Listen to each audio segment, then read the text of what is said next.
If we go straight to the front of the Oz, let's have a look at what's happening there. The headline, of course, is emergency lockdown to avert months of pain. South Australia has been plunged into a dramatic 6-day lockdown to break the back of what is feared to be a super virulent strain of coronavirus that has already replicated 5 times since its discovery last weekend.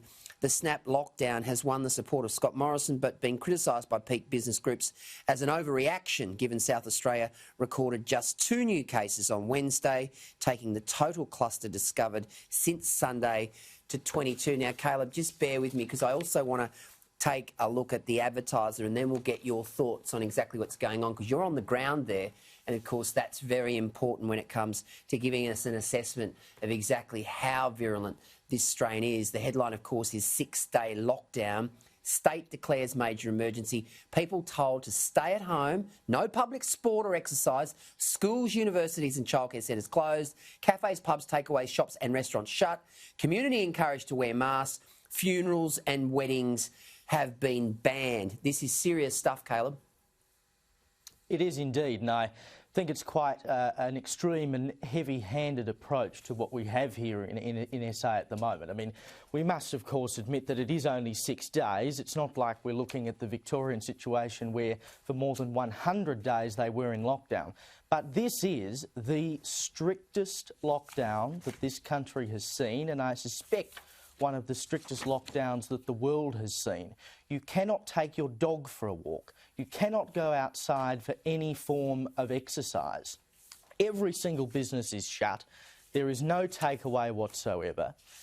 Racing, which continued in Victoria during its lockdown and continued across most of the country at the height of coronavirus in Australia, continued without any cases being linked to it. Racing is also off the table. This is a very extreme lockdown. And I do question, I mean, there is no doubting that this strain of the virus seems to be more virulent than any other. Its incubation period is extremely short, something like 24 hours, and it largely presents in people as an asymptomatic form of the disease. Lots of people have very minor symptoms if they know they have it at all. So it is very dangerous in that respect. But it would seem to me that the state government has taken what is, to the government I suppose, the easiest and most effective route, which is to go straight into lockdown. And I mean, you can do this every time you get an outbreak, but it is hurting business. It absolutely hurts business. It hurts people who are in casual jobs, who for the next 6 days have absolutely no income. You look at New South Wales as an example. When they had an outbreak, started back in June, July sometime, and New South Wales was clocking up something like 20 cases a day. New South Wales brought in extra restrictions, and that is absolutely justified. But they never went into lockdown, and they still managed to suppress coronavirus in New South Wales. The South Australian government isn't doing that. They've just gone straight into lockdown.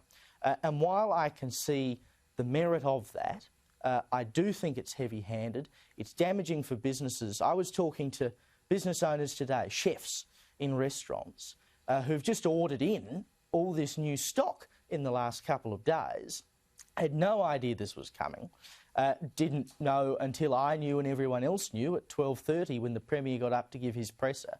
And they're now in the situation of, well, what do we do with this stock? They're trying to freeze as much of it as they can, but they're likely to lose thousands of dollars. So it does not come without cost. And one of those costs, I believe, is that you only get one shot at lockdown.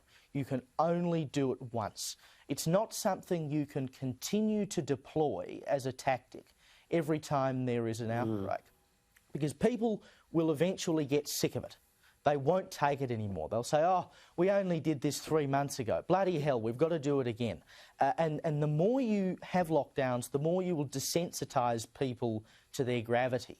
And Sure. I question whether going straight into a lockdown, straight up, has blown that opportunity when at some point down the line we may really need a lockdown to rein things in, and we've blown that opportunity right now. I don't know if that's smart.